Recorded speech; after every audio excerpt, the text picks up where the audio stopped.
여러분 안녕하세요. 오늘 저희가 좀 깊게 파헤쳐볼 이야기가 있는데요. 암호화폐 세계에서 진짜 순식간에 영웅이 됐다가 거의 모든 걸 잃을 뻔한 트레이더 제임스 윈 이야기입니다. 네, 여러분이 보내주신 자료들 보면서 이 초고위험 레버리지 거래가 뭔지 또 여기서 얻을 교훈은 뭔지 한번 제대로 알아보겠습니다. 바로 시작해볼까요? 네, 이 제임스 윈이라는 사람 이야기가 그냥 돈 잃었다 이게 다가 아니에요. 어떻게 보면 디지털 자산 시장의 그 변동성 있잖아요. 네네. 그리고 밈코인 열풍, 또 과도한 레버리지 이런 게 합쳐지면 어떤 결과가 나오는지 정말 극적으로 보여주는 사례입니다. 그의 여정을 따라가면서 우리가 시장 심리나 투자에 대해 다시 한번 생각해보게 될 겁니다. 맞아요. 이 윈이라는 사람이 스스로를 비트코인 맥시멀리스트다, 고배율 레버리지 전문가다 이렇게 불렀죠. 초반에는 그 알라메다 리서치랑 뭔가 연관이 있다는 의혹도 있었고요. 아, 그런 얘기도 있었군요. 예. 근데 이름이 확 알려진 건 역시 밈코인 페페, 이 페페코인 초기 투자 때문이었어요. 2023년이었는데 진짜 아무도 이거 뭐냐 할 때 투자를 해서 엄청난 상승을 예측했거든요. 근데 그때는 다들 비웃었죠. 그렇죠. 밈코인이니까요. 그런데 그 예측이 딱 맞아 떨어지면서 정말 막대한 부를 얻게 된 거죠. 여기서 중요한 건 이 초기 성공이 그 다음에 어떻게 영향을 미쳤냐는 거예요. 아, 그렇죠. 한번 크게 성공하면 네, 약간 뭐랄까 나는 된다 이런 생각.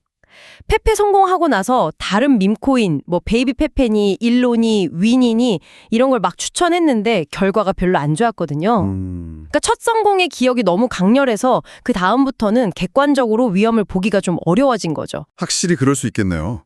근데 이 사람이 밈코인만 한 건 아니잖아요. 마진 거래, 특히 하이퍼 리퀴드라는 플랫폼으로 옮겨왔다고요? 맞습니다. 하이퍼 리퀴드. 여기가 이제 KYC, 그러니까 신원 인증 없이 좀 빠르고 간편하게 거래할 수 있는 곳으로 알려졌죠. 네. 2024년 3월부터 여기서 활동했는데 2달도 안 돼서 수익이 4,650만 달러. 어마어마하죠. 네, 수수료만 230만 달러 넘게 냈다고 하니까 거래량이 상상이 안 가네요. 비트코인에는 40배, 페페나 심지어 그 트럼프 관련 밈코인에도 10배 레버리지를 썼다고 합니다. 여기서 잠깐 40배 레버리지라는 게 정말 엄청난 거거든요. 자기 돈의 40배로 투자를 한다는 건데 이게 가격이 내 예상과 반대로 그냥 2.5%만 움직여도 원금이 다 날아가는 거예요. 2.5%요? 와, 정말 살얼음판이네요. 그렇죠. 하이퍼 리퀴드 같은 플랫폼이 단기적으로 큰 수익을 낼 기회를 주긴 하지만 그 이면에는 이런 어마어마한 리스크가 있는 거죠. 윈의 승률이 45%였다. 이런 얘기도 있는데 사실 이런 고배율 레버리지에서는 승률이 크게 의미가 없을 수도 있어요. 한 번의 실패가 그냥 끝이니까요. 하긴 그렇겠네요. 그가 다른 거래소 비판하면서 하이퍼리퀴드 좋다고 막 그랬다던데. 네, 플랫폼에 대한 충성심을 보이기도 했지만 결국 시장의 변동성 앞에서는 어쩔 수 없었던 거죠. 그래서 이제 대망의 2025년 5월이 옵니다. 이때가 정말 정점이었는데 11억 4천만 달러 규모. 우리 돈으로 치면 거의 1조 5천억 원 가까이 되나요? 네, 그 정도 될 겁니다. 와, 그 규모로 비트코인 40배 롱 포지션, 그러니까 가격 상승에 베팅을 한 거죠. 며칠 만에 미실현 수익이 8,700만 달러까지 올라갔다고요. 500만 달러 수익 실현하고 시장 떠나겠다 이렇게 선언을 했었죠. 네, 저도 그 얘기 봤어요, 근데. 근데 그게 불과 몇 시간 만에 하하 다시 돌아와서 더 큰 규모로 롱 포지션을 잡은 겁니다. 이게 바로 전형적인 탐욕? 아니면 포모? 놓칠까봐 두려운 마음. 감정이 이성을 그냥. 그렇죠. 한번 그 큰 수익 맛을 보니까 그걸 놓치기 싫었던 거죠. 그리고 5월 30일에 비트코인 가격이 10만 5천 달러 아래로 떨어지면서 그냥 포지션이 강제 청산된 겁니다. 강제 청산. 네, 시스템이 그냥 담보 부족하니까 팔아버린 거죠. 그래서 일주일 만에 거의 1억 달러, 우리 돈으로 130억 원 넘는 돈을 그냥 날린 겁니다. 와, 일주일 만에요. 진짜 순식간이네요. 그렇게 다 잃고 나서 반응이 어땠나요? 좀 특이했던 것 같은데. 네, 그 다음 행보가 참 그쵸. 이거 시장 조작이다. 하이퍼 리퀴드가 문제다. 이러면서 플랫폼을 막 비난하고요. 심지어 트위터에다가 도널드 트럼프 대통령이랑 아들 에릭 트럼프까지 태그하면서 사람들 좀 구해달라. 이런 식의 글을 올렸어요. 아, 진짜요? 트럼프 대통령까지요? 네. 그리고 다른 트레이더들한테 기부 좀 해달라. 마진 채우게. 그렇게 해서 다시 거래하려고 하고 그러면서도 여전히 자기는 비트코인 강세론자다. 이번 사이클에 10억 달러 벌 거다. 이렇게 공언하고 다녔죠. 하... 참 대단하네요. 상황 판단이 안 되는 건지. 글쎄요, 자신의 어떤 선택이나 위험 관리 실패를 인정하기보다는 뭔가 외부 탓, 음모론 이런 데 기대는 모습이죠.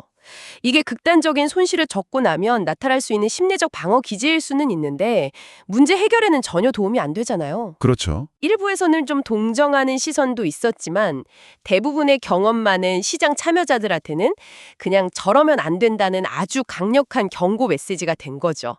나중에는 뭐 차라리 그냥 사서 보유할 걸 그랬다 이런 훌에 섞인 말도 하면서도 동시에 내가 시장이 얼마나 조작됐는지 증명했다.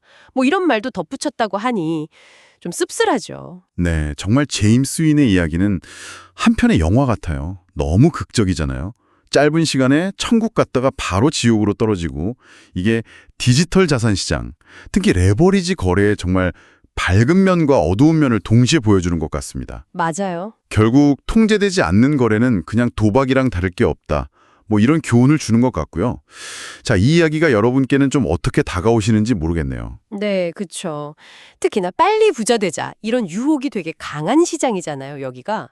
그럴수록 더 냉철하게 분석하고 철저하게 위험 관리하는 게 얼마나 중요한지 윈의 사례가 정말 여실히 보여줍니다. 네. 여러분께서 어떤 시장에 참여하시든 뭐 주식이든 코인이든 결국 감정에 휘둘리지 않고 자기 원칙을 지키는 게 정말 중요하다는 걸 다시 한번 생각해 보셨으면 좋겠습니다. 네. 원칙 중요하죠? 마지막으로 이런 질문 하나 던져보고 싶어요. 이런 예측 불가능한 시장에서 제임스 윈처럼 영웅적인 한 방을 노리는 것, 그리고 반대로 꾸준히 묵묵히 살아남는 것, 이 둘 중에 진정으로 더 어려운 도전은 과연 무엇일까요? 여러분의 생각은 어떠신가요? 안녕하세요. 오늘 여러분과 함께 좀 깊게 파볼 주제는요. 바로 이 디지털 자산, 특히 스테이블 코인이 가져올 수 있는 금융 시스템의 아주 근본적인 변화에 대한 이야기입니다. 네. 보내주신 자료들을 보니까 이 스테이블 코인이 어떻게 보면 협소은행업이라는 상당히 오래된 아이디어를 현실로 만들 수도 있겠다. 이런 가능성이 보이더라고요. 맞습니다. 그리고 이게 또 현재 트럼프 행정부 아래서 어떤 의미가 있는지 이런 부분들이 상당히 흥미로웠습니다. 자, 바로 한번 시작해 볼까요? 네, 좋습니다. 일단 뭐부터 시작해야 할까요? 현재 금융 시스템의 작동 방식부터 좀 짚어봐야겠죠. 아, 네네. 부분 지급 준비제도 말씀이시죠? 네, 맞습니다. 바로 부분 지급 준비 제도인데요. 이게 뭐냐면 은행이 여러분의 예금 전부를 금고에 딱 쌓아두는 게 아니고요. 그 일부만 남겨놓고 나머지는 대출을 해줘서 수익을 내는 그런 구조입니다. 그렇죠. 효율적인 자본 배분 방식이라고 배웠던 기억이 나네요. 네, 수백 년 동안은 그렇게 작동해 왔죠. 하지만 이게 고질적인 문제가 있었어요. 바로 뱅크런.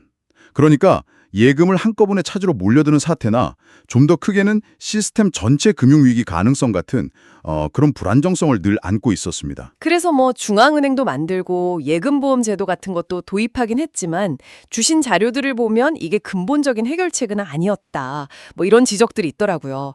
어떻게 보면 위기 비용을 결국 납세자에게 넘기는 거 아니냐 이런 비판도 있었고요. 정확합니다. 그래서 사실 대안으로 제시됐던 개념이 있습니다. 바로 협소은행업. 영어로는 네로뱅킹이라고 하는데요. 이게 1930년대 시카고 대학 경제학자들이 제안했던 아이디어입니다. 핵심은 은행의 기능을 딱 둘로 나누는 거예요. 협소은행업이요. 좀 더 구체적으로 설명해 주실 수 있을까요? 그게 정확히 어떤 구조인 건가요? 네. 협소은행은 아주 단순하게 오직 예금을 받고 그리고 지급 결제 기능만 수행합니다. 예금이랑 지급 결제만요? 네. 근데 가장 중요한 원칙이 있어요. 고객에게 받은 예금 있죠? 그 100%를 미국 단기국채, T빌이라고 하죠. 아니면 중앙은행 지급준비금 같은 아주 안전한 자산으로만 보유해야 한다는 겁니다. 소위 말하는 고품질 유동자산, HQLA라고 부르는 것들이죠. 100%요? 예금 받은 돈 전부를요? 네, 그렇습니다. 100%. 이렇게 하면 은행이 망할까 봐 걱정할 필요 없이 언제든 예금을 돌려줄 수 있으니까 뱅크런이라는 것 자체가 원천적으로 불가능해지는 거죠. 와, 그럼 대출은요? 은행의 중요한 기능 중 하나인데 대출은 누가 하나요? 그 대출 기능은요. 광의은행 또는 상업은행이라고 불리는 별도의 기관이 맡게 됩니다. 이 기관들은 예금을 받아서 대출하는 게 아니고요. 자기 자본이나 아니면 만기가 긴 채권을 발행한다든지 해서 자금을 조달하고 그걸로 대출을 실행하는 거죠. 아, 그러니까 지급결제 시스템의 안정성은 협소은행이 딱 책임지고 대출에서 발생하는 위험은 다른 은행 시스템, 그러니까 광희은행 쪽에서 관리하도록 이렇게 분리하는 거군요. 네, 정확히 그겁니다. 위험을 분리시키는 거죠. 와, 듣기에는 정말 이상적인 모델 같은데요. 안정성도 확보하고. 그런데 왜 이게 수십 년 동안 현실화되지 못했을까요? 말씀하신 대로라면 정말 좋아 보이는데 기존 은행들 반발이 엄청 났을 것 같기도 하고요. 네, 정확히 보셨습니다. 크게 두 가지 장벽이 있었어요. 첫째는 이게 전환하는 과정에 너무 고통스럽습니다. 기존 은행들이 지금의 부분 지급준비 시스템에서 협소 은행 모델로 바꾸려면 가지고 있던 대출 자산들을 대규모로 팔거나 회수해야 하거든요. 아, 네. 근데 이 과정에서 엄청난 신용경색이 발생할 수 있습니다. 돈줄이 마르는 거죠. 그렇죠. 경제에 큰 충격이 올 수도 있겠네요. 네. 그리고 둘째는 역시 정치적인 문제입니다. 은행업계 로비력은 뭐 다들 아시다시피 막강했지만 반대로 이 변화를 강력하게 밀어붙일 만한 어떤 정치적인 동력이나 뭐랄까 지지 기반은 좀 부족했던 거죠. 그랬군요. 그런데 이제 보내주신 자료들을 쭉 보니까 이제는 상황이 좀 달라지고 있다. 이런 분석이 눈에 확 띄더라고요. 네. 바로 스테이블 코인이라는 기술적인 혁신이 등장하면서 이게 또 정치적, 경제적 환경 변화랑 맞물리고 있다는 거죠. 그렇습니다. 스테이블 코인 뭐 잘 아시겠지만 달러 같은 법정화폐의 1대1로 가치를 딱 고정시킨 디지털 자산이잖아요. 네. 블록체인 기술을 쓰니까 뭐 중간에 은행 같은 거 없이 개인 간 P2P 거래도 가능하게 하고요. 근데 이게 최근 성장세가 정말 무섭습니다. 연간 거래량이 벌써 35조 달러를 넘어서고요. 사용자는 3천만 명 이상, 총 발행된 가치도 거의 2,500억 달러에 육박해요. 와, 35조 달러요? 엄청나네요. 네. 이게 단순히 뭐 암호화폐로에서 쓰는 자산을 넘어서서요.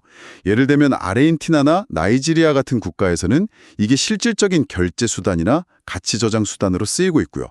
또 해외 송금 시장에서도 점유율을 아주 빠르게 높여가고 있습니다. 현실 세계에서의 쓰임새가 확 늘어난 거죠. 바로 이 타이밍에 트럼프 행정부하고 의회가 이 스테이블 코인 규제 법안을 마련하는 데 속도를 내고 있다는 점. 이게 정말 흥미로운 지점 같아요. 이게 그냥 우연은 아니겠죠. 네, 그렇죠. 지금 논의되는 법안들의 핵심을 보면요. 스테이블 코인 발행자한테 준비금 요건을 아주 명확하게 하라는 겁니다. 준비금 요건이요? 네. 어떤 종류의 안전자산, 아까 말씀드린 그 고품질 유동자산 HQLA로 1달러당 1코인, 이 1대1 가치를 완벽하게 뒷받침해야 하는지 그걸 법으로 딱 규정하고요. 또 이걸 제대로 하고 있는지 정기적으로 감사받고 공시하도록 의무화하는 그런 내용들입니다. 잠깐만요. 듣고 보니까요.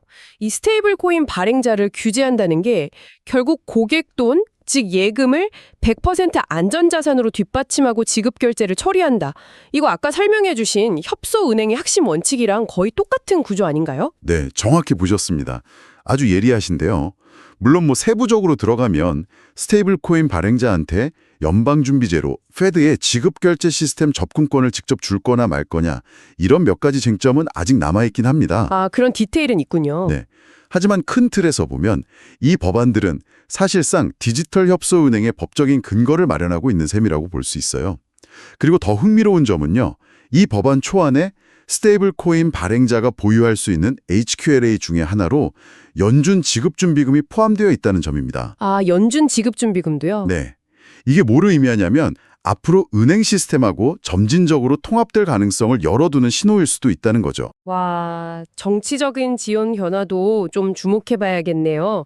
자료 보니까 금융위기 이후에 기존 은행권에 대한 불신이 커진 것도 있고 또 암호화폐를 통해서 새로운 기술 기업이나 투자자 그룹이 부상했잖아요. 네, 그렇죠. 그리고 기관 투자자들도 디파이 시장에 관심을 보이고 있고 이런 것들이 다 맞물리면서 과거와는 뭐랄까 은행 로비에 맞설 만한 정치적인 역학관계가 만들어지고 있다. 이런 분석이 있더라고요. 네, 맞습니다.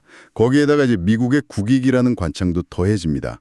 현 재무장관이죠. 스콧 베센트가 지적하듯이 이 스테이블 코인 기반의 협소 은행 시스템이 활성화되면요.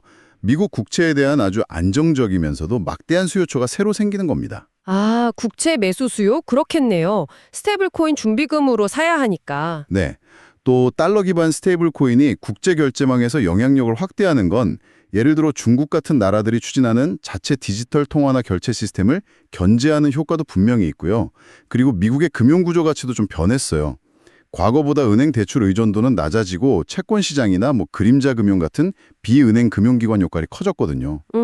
이런 점도 시스템 전환을 시도할 때 충격을 좀 완화하면서 해볼 만한 환경 변화라고 할 수 있겠죠. 와, 정말 거대한 변화의 문턱에 서 있는 듯한 느낌이 드네요. 스테이블 코인이라는 이 기술 하나가 수십 년 동안 그냥 아이디어로만 존재했던 협소 은행업이라는 금융 시스템 구조 개편 논의를 다시 확 끌어올리고 거기에 또 트럼프 행정부의 정책 방향까지 맞물리면서 어쩌면 이게 진짜 현실화될 수도 있겠다. 이런 가능성까지 보게 되네요. 네, 맞습니다. 정말 만약에 이 시나리오가 현실이 된다면요. 이게 단순히 금융산업에만 영향을 주는 게 아니고요. 미국 경제 전체, 더 나아가서는 글로벌 경제 판도나 지정학적인 역학관계에까지 정말 엄청난 영향을 미칠 수 있습니다. 그렇겠네요. 그래서 마지막으로 여러분께 이런 질문을 한번 던져보고 싶습니다. 만약에요, 이 스테이블 코인 기반의 협소은행합이 정말로 주류 금융 시스템으로 자리를 잡게 된다면 우리가 지금 알고 있는 그 거대한 기존 은행들 있잖아요. JP모건이나 BOA 같은 그런 은행들은 과연 어떤 모습으로 변하게 될까요? 아, 흥미로운 질문이네요. 그리고 또 이게 여러분 개인의 자산 관리 방식에는 또 어떤 변화를 가져오게 될까요? 한 번쯤 깊이 생각해 보실 만한 질문인 것 같습니다. 안녕하세요. 오늘 저희가 깊이 파고들 주제는요. 바로 거대 핀테크 기업 피서브의 스테이블 코인 시장 진출입니다. 네, 피서브가 자체 스테이블 코인 FYUSD를 출시하고 또 페이팔이나 서클과 협력한다는 소식이죠. 맞습니다. 저희가 과연 자료들을 좀 살펴봤는데요. 피서브의 이런 움직임이 과연 어떤 의미를 가지는지, 또 이게 은행이나 전체 디지털 자산 환경에는 어떤 영향을 줄지 오늘 여러분과 함께 빠르게 한번 짚어보겠습니다. 좋습니다. 피서브, 이름만 들어도 사실 규모가 어마어마하잖아요. 고객사만 해도 금융기관이 거의 10,000개, 가맹점은 600만 개나 된다고 하니까요. 네, 그렇죠. 정말 큰 기업이죠. 근데 이런 공룡 기업이 스테이블 코인에 직접 뛰어든다. 이거 뭔가 좀 구체적으로 그림이 잘 안 그려지는데 어떤 계획인가요? 네, 일단 목표는 연말까지 FYUSD라는 자체 스테이블 코인을 내놓는 거예요. 근데 단순히 코인 하나 더 만든다 이런 차원은 좀 아닌 것 같고요. 아, 그래요? 네, 핵심은 오히려 페이팔이나 서클처럼 이미 시장에서 잘 알려진 기업들이랑 손을 잡고 은행들이 디지털 자산을 좀 더 쉽게 쓸 수 있도록 판을 깔아주겠다 이런 데 있는 것 같아요. 판을 깐다. 인프라 구축에 더 가깝다는 말씀이시군요. 그렇죠. 자체 코어뱅킹 시스템인 피넥트라고 있는데 이걸 기반으로 새로운 디지털 자산 플랫폼도 공개했어요. 은행들이 스테이블 코인이든 아니면 나중에 얘기할 예금 토큰이든 이런 거래들을 쉽게 추적하고 관리할 수 있는 그런 기반이 시설을 제공하겠다는 거죠. 그렇군요. 근데 왜 하필 지금 또 스테이블 코인일까요? 특별한 이유가 있을까요? 스테이블 코인, 여러분도 잘 아시겠지만 달러 같은 법정 화폐 가치에 딱 고정돼서 가격 변동성을 확 줄인 디지털 자산이잖아요. 네네. 이게 기존 금융 시스템보다 돈을 옮기는데 훨씬 싸고 빠르다는 장점 때문에 사실 계속 주목을 받아왔거든요. 맞아. 근데 특히 최근 미국에서 이 스테이블 코인 관련 규제 논의가 좀 구체화되고 있어요. 그러면서 전통 금융기관들도 이제는 이걸 외면할 수만은 없겠구나 하는 분위기가 만들어지고 있는 거죠. 아, 규제 환경 변화가 또 큰 변수군요. 네, 바로 그 지점에서 피서브의 움직임이 상당히 흥미로운데요. 단순히 자기들 코인만 밀겠다 이게 아니라 은행들이 이 새로운 디지털 자산 시대로 넘어갈 수 있게 튼튼한 다리를 직접 놓아주겠다 이런 전략으로 좀 읽힙니다. 은행들을 위한 다리 역할이라 재미있는 표현이네요. 그럼 그 FIUSD 코인 자체랑 또 새로 만든다 하는 플랫폼은 구체적으로 어떻게 작동하는 건가요? 기술적인 부분이 좀 궁금한데요. FIUSD는 그 솔라나 블록체인을 기반으로 합니다. 이게 거래 처리 속도가 빠르고 수수료가 저렴해서 특히 결제용 코인 만들 때 요즘 많이 언급되는 기술이거든요. 아, 솔라나 기반이군요. 네, 여기에다가 이제 팍소스랑 서클의 인프라를 같이 활용하는데요. 이 두 회사는 스테이블 코인 발행 경험도 많고 특히 규제 준수 측면에서 좀 강점이 있어서 은행들한테는 신뢰감을 줄 수 있겠죠. 그렇죠. 안정성이 중요하니까요. 그리고 아까 말씀드린 피서브의 피넥트 플랫폼. 이게 이제 은행들이 기존에 쓰던 앱 있잖아요. 거기에 스테이블 코인 지갑 기능을 아주 쉽게 추가할 수 있도록 도와주는 역할을 할 겁니다. 아, 통합이 용이하게끔. 맞아요. 피서브 CEO 얘기도 재밌는데 디지털 달러가 있어도 은행 계좌에서 바로 보이지 않으면 무슨 소용이냐 이런 말을 했어요. 맞는 말이네요. 네. 그러니까 미국뿐만 아니라 해외에 있는 중소은행이나 신용조합까지 모든 은행을 대상으로 한다니까 접근성을 확 높이려는 의도가 분명해 보입니다. 그렇군요. 그럼 페이팔과의 파트너십은 구체적으로 어떤 시너지를 기대하는 걸까요? 페이팔은 이미 자체의 스테이블 코인 PYUSD를 가지고 있잖아요. 네, 그렇죠. PYUSD가 이미 있죠. 이 협력의 핵심은 아마 FIUSD랑 PYUSD 이 두 코인을 넘나들면서 뭐 국경 간 송금이라든지 아니면 가맹점 결제 같은 다양한 서비스에 통합하는 방안을 찾는 데 있을 겁니다. 아, 상호 운용성을 높이는 거군요. 맞습니다. 최종 목표는 여러분 같은 고객들이 페이팔 지갑이랑 자기 은행 계좌 사이에서 정말 아무런 불편함 없이 아주 매끄럽게 자금을 옮길 수 있는 그런 경험을 제공하는 거겠죠. 편리해지겠네요. 네, PYUSD는 이미 페이팔의 해외 송금 서비스 줌 같은 데서 쓰이고 있거든요.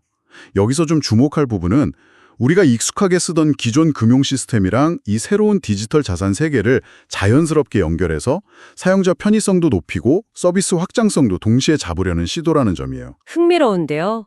그런데 아까 잠깐 언급하셨는데 스테이블 코인 말고 예금 토큰이라는 것도 지원을 고려한다고요.